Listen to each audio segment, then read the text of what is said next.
and everybody, but now I don't have to thank Avi because he's already been noticed, or Johnny, he's been noticed, but I'm just going to thank Jeffrey Greenstein, who is here, who is the producer of the movie, and of course Heidi Jo Markle, who's been the engine behind the movie, and my lovely wife, Johanna Harlin, who is a co-producer of the movie, and also, if you really look very, very carefully, she is in the movie. And I have to mention that there was something in the water in Greece where we shot the movie because she got pregnant during the movie. And you'll see that also in the movie. I have to mention that there's also some kind of weird thing in the water in New Zealand because we just came back from New Zealand shooting another movie and she also got pregnant there, so she's pregnant again. I don't know if it's the water or if it's just the fact that when I'm shooting the movie I get very energetic and motivated.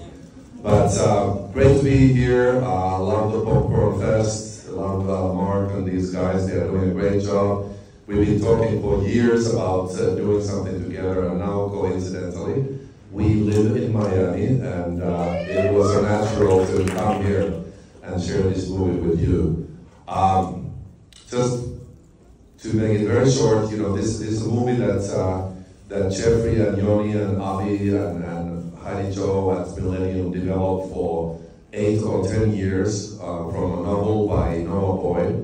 And I was the lucky guy who stumbled upon it a couple of years ago. And luckily they were at the point of development where they were actually ready to make the movie. And I said, I'm in.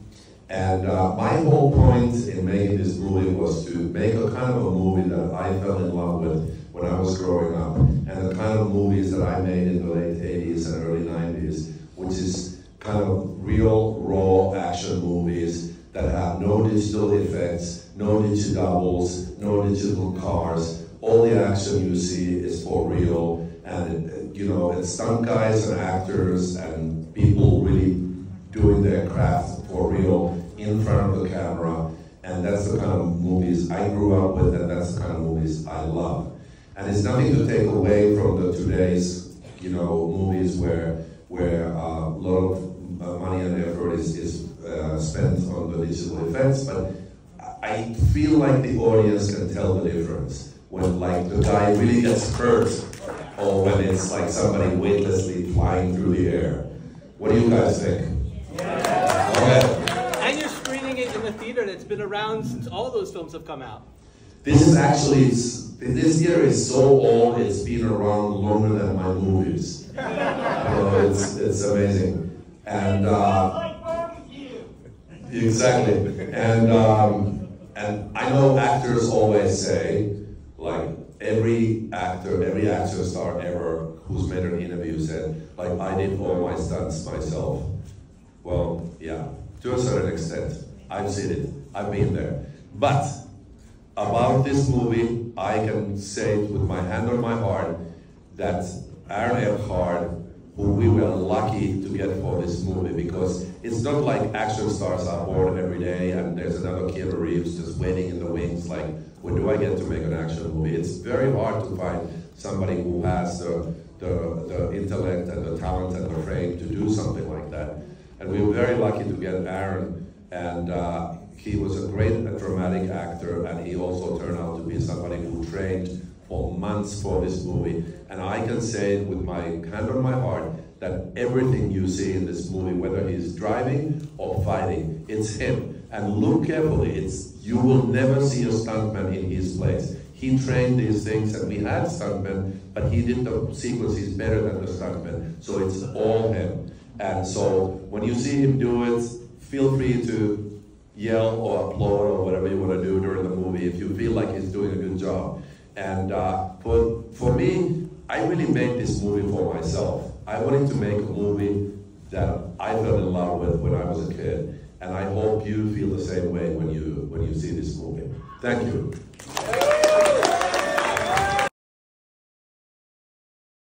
Thank you. Thank you. Let me give you the mic. We only have one mic, so I'll be loud. So the book was actually came out about 10 years ago, in 2010, and it was actually written by a former FBI agent who used a pseudonym. How familiar were you with the novel before you took on the part of directing the film? I read the book, I love the book. The script is quite different from the book, which is really, the script is a brainchild of Jeffrey and Yoni and Avi and Tanner at Millennium. And then I gave my 5 cents and we set the story in Greece and went forward with it. But we were honoring the book, but there are clear differences between the book and the movie.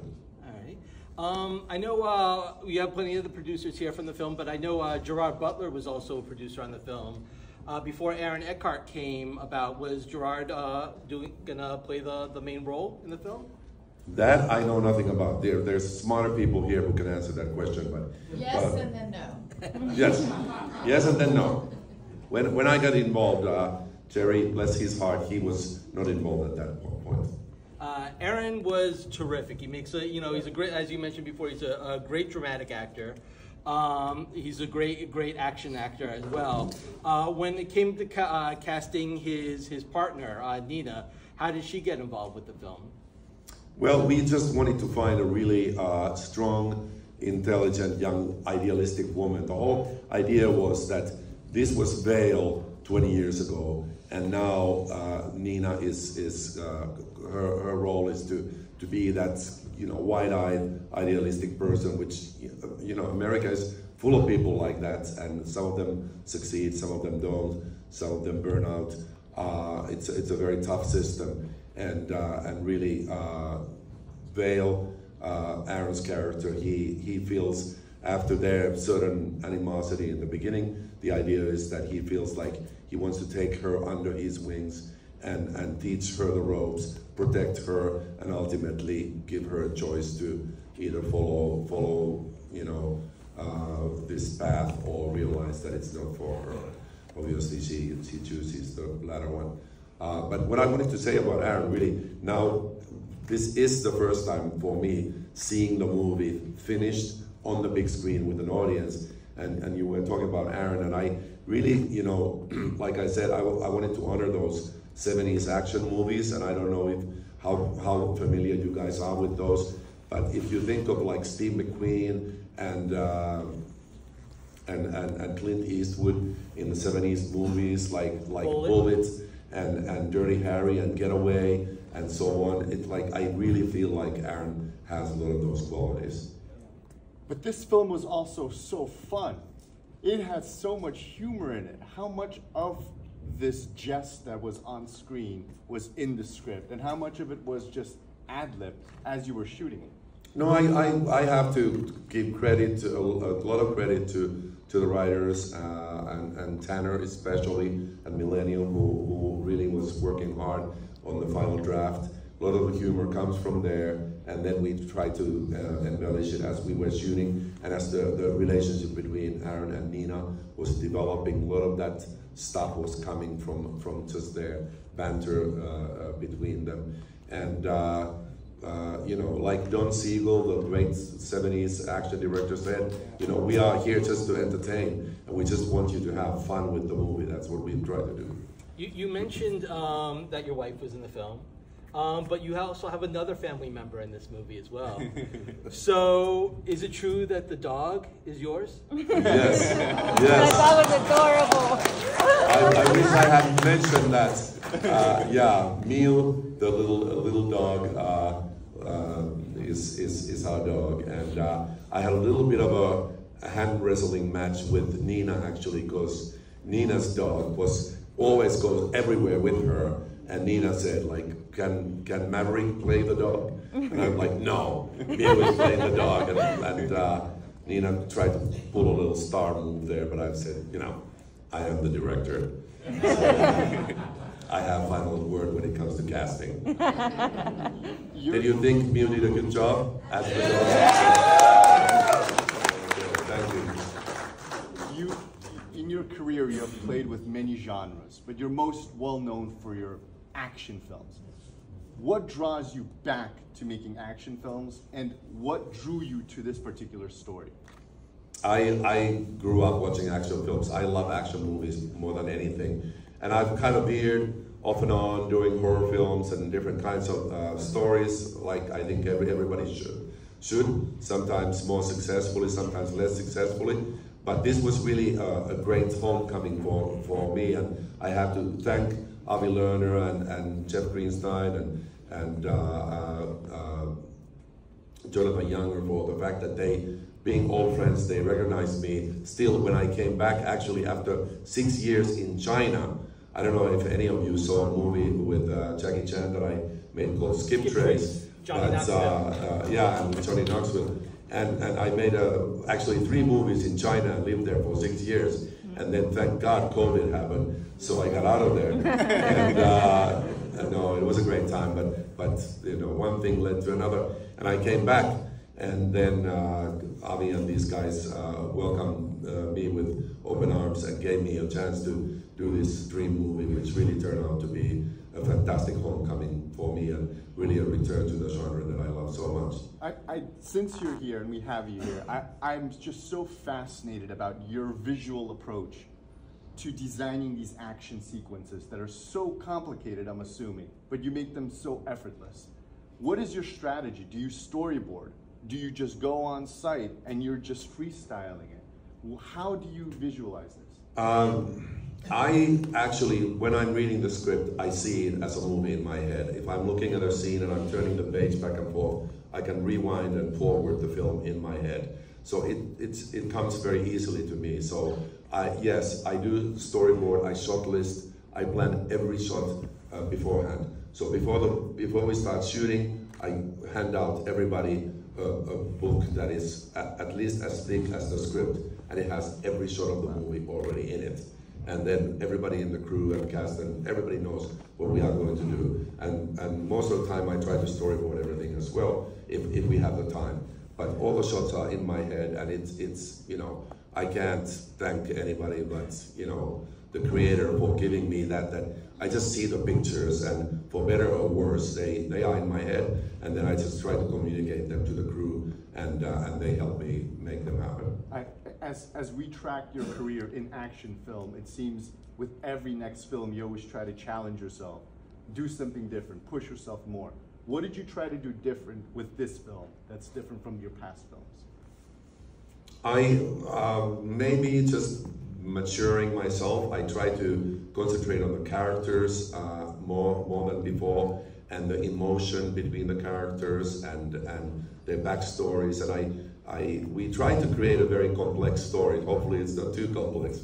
But in terms of the villain not just being your, you know, let's say like when I did Cliffhanger, John Lithgow's, you know, bad guy is, you know, he's just a bad guy who wants the money. But in this case, there's a very complex relationship between the good guys and the bad guys and so on. So I think just growing up, I feel like I'm trying to concentrate more on the relationships, on the characters, on the emotion, and working more with the actors than before. And Aaron Eckhart, you know, a seasoned actor, renowned for his performances, you said that he trained for many months for this role. What conversations did you and him have to get him positioned for this particular film? And what were his contributions? What did he share with you that allowed you to add more depth, a new degree of depth to this particular character? Well, like our first conversation was on the phone when my job as a director was to convince him to take the role. And I had really done my homework, and I had really thought about his character, and I had created a whole backstory for him and everything. And so we got on the phone, and I spoke to him for like 45 minutes nonstop. Can you imagine? Then I said, like, so what do you think about the character? And he said, Renny, you know, the reason I'm on the phone with you is like, I love the script to begin with, but the way you describe it, now I love it even more, and I really want to do it. And then he just dove into it and did his research. He's a really, you know, somebody who really gets into it seriously. And like I said, then he got together with my stunt coordinator and his team, and he's just, and before that, he lives in Montana.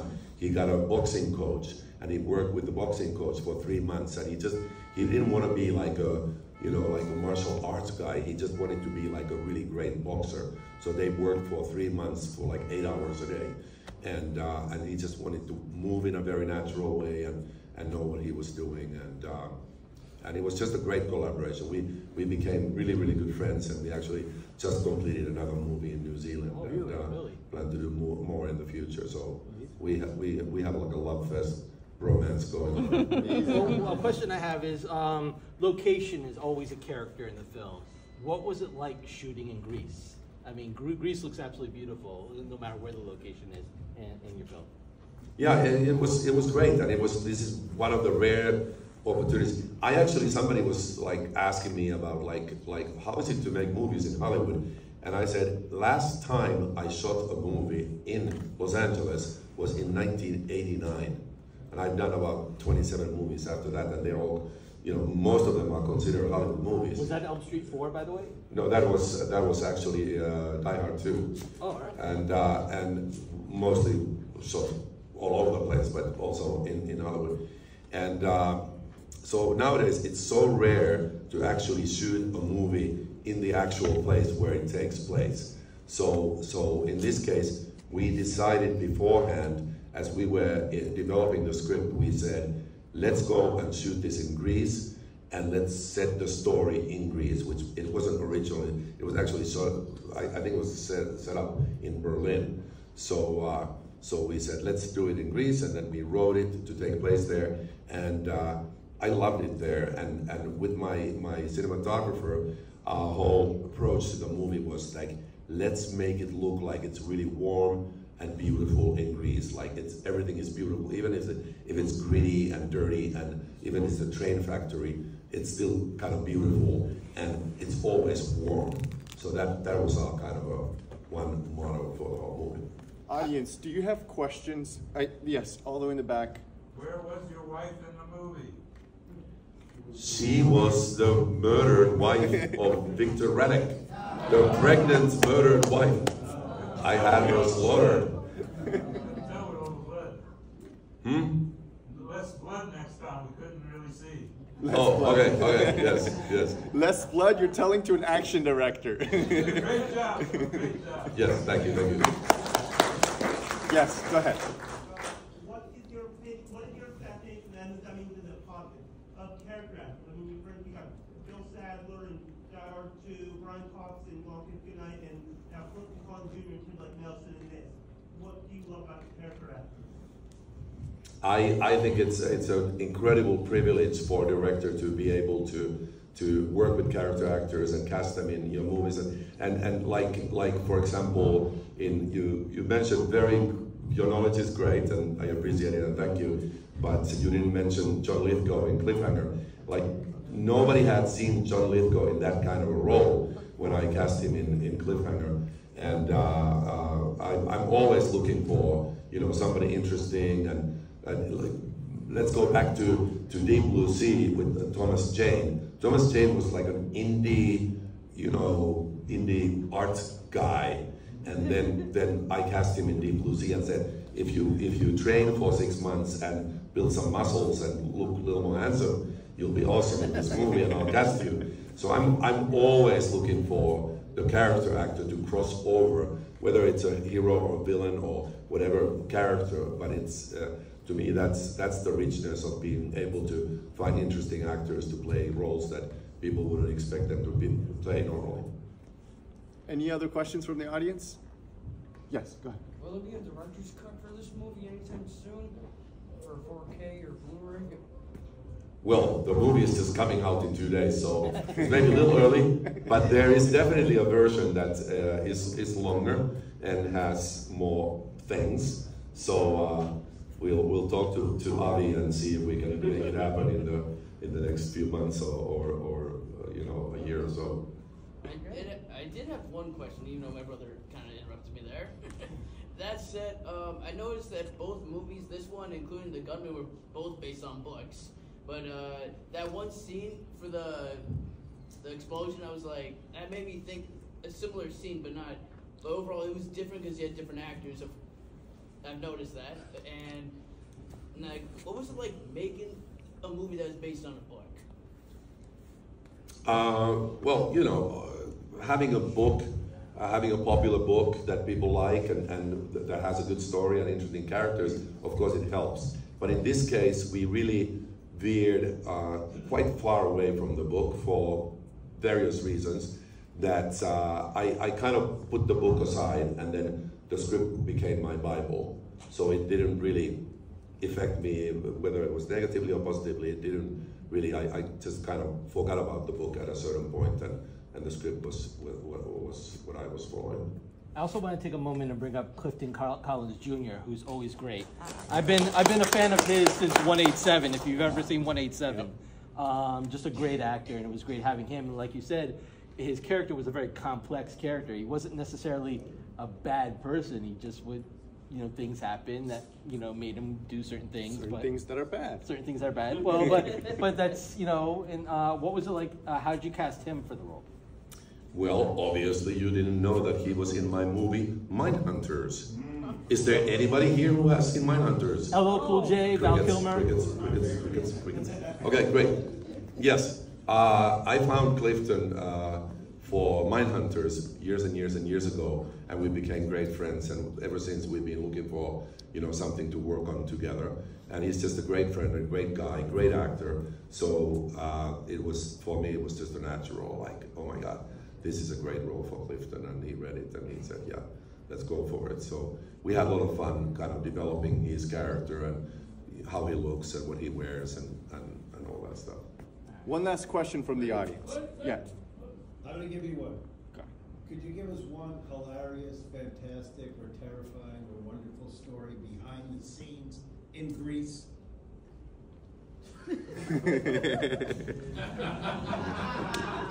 Why didn't I prepare for this? There are so many. It was just a great shoot. So we just had a great time making the movie, and it was one of those rare cases where we didn't have any big problems and nothing really went wrong, and it was just you know, maybe the surprising things sometimes were that the local government in Thessaloniki, they had never shot a movie there before, so sometimes the things that they would say we could do, then we would find out that we couldn't really do those, like have a car chase in the middle of the city and stuff like that. So it was always, you know, a little bit of trial and error, but in the end, really good experience. One final question. Okay. Have you ever filmed a movie in Florida? And if not, are you dying to? Excellent question, and from your lips to God's ears, because now I live in Miami, and I have never shot a movie in Florida, but I've shot several TV shows. I did several episodes a long time ago on a series called Burn Notice. Yeah, and that's when I really got to know Miami. And you know, when I was shooting Burn Notice, that was, you know, maybe 12 years ago, something like Wynwood Walls, you know, that area in Miami, the whole art district, it was like graffiti and gangs and everything. We shot like our most dangerous scenes there. And now you go there and everybody's like having a latte and, you know, looking at art. So that's how history goes. And my friend Peter Tunney is here, who is the king of Wynwood Walls. Yeah, but the answer is, if you wanted to hear it from my wife, she's like saying it every day, could we shoot a movie in Miami or anywhere in Florida? Fort Lauderdale, we'll be very happy.